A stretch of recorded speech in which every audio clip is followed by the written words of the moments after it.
Hi, this is Emma, and welcome to Esoteric Detective. Every year there are millions of UFO sightings.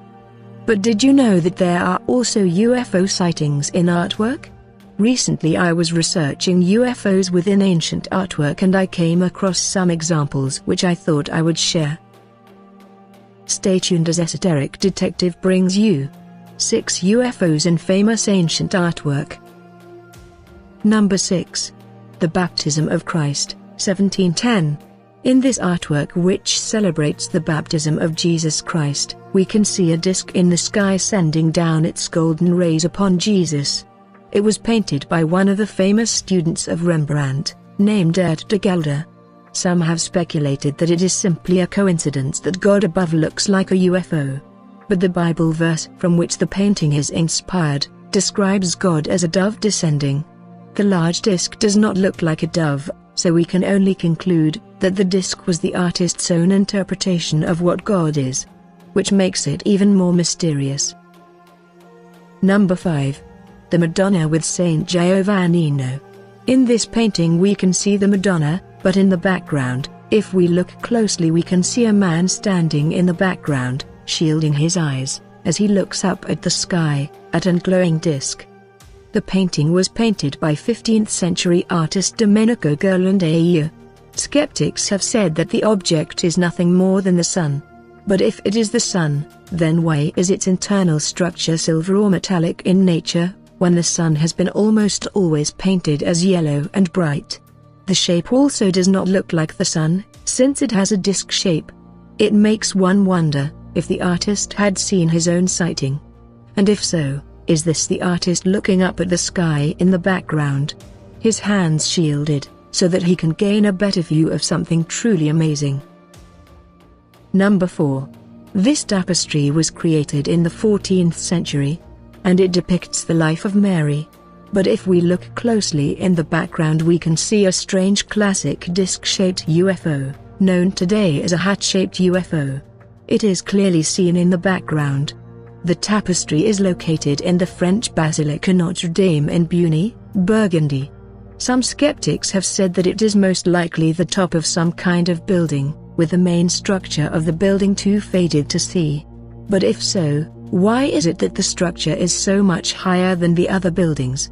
It is both higher than the castle behind the women, and higher than the other buildings around it. If the top hat UFO is really a faded building, then the building would be twice as high as everything around it, including the castle. Whatever the case may be, the object is clearly something very strange, and displays all the hallmarks of a classic hat-shaped UFO, still seen today. Number 3. This painting was painted by an artist by the name of Carlo Crivoli in 1486. It is called The Annunciation with Saint Amadeus. We can see clearly, this time, a strange disc-shaped object in the sky, sending a ray of light down upon Mother Mary's head. The object is both round and disc-shaped, a classic UFO. Skeptics have said that it is simply a ray of light, depicted from heaven, which is breaking a ring of cloud, and is not an object at all. What do you guys think? Number 2. This image is actually a famous woodcutting of an event which was recorded as happening in Nuremberg on the 14th of April 1561. It was made by woodcut artist Hans Glasser.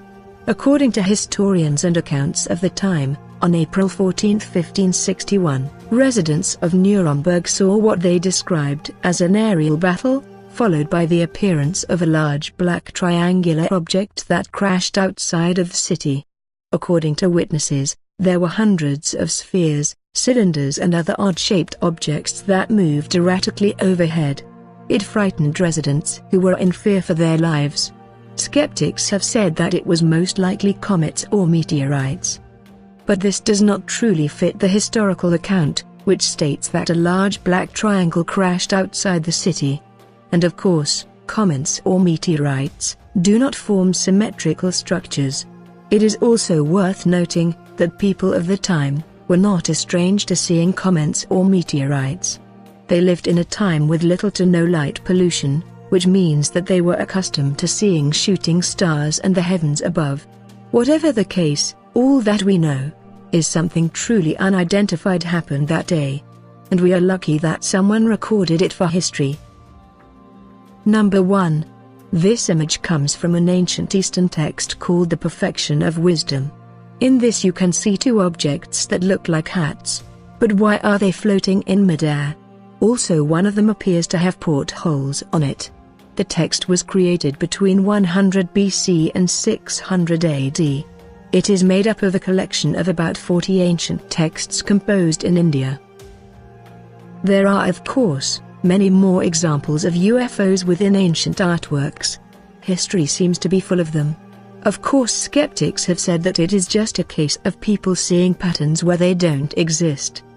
But the fact is that one of the hallmarks of research is looking for similar patterns and seeing if they repeat. There is no doubt that in nature and the human world, strange disks have always shown up, with bright lights or a glowing form. The only question is, are they really alien spacecraft or something more earthbound? Maybe even a figment of the mind that repeats in our subconscious. What do you guys think? Do you think this is just a case of seeing patterns where there are none? Or is something truly out of this world watching us, and showing up now and then in our histories? Stay tuned and subscribe to Esoteric Detective to keep up to date with the strange and unusual. And please give a thumbs up if you liked the video. Until next time, have a look at the past, you might just find UFOs there.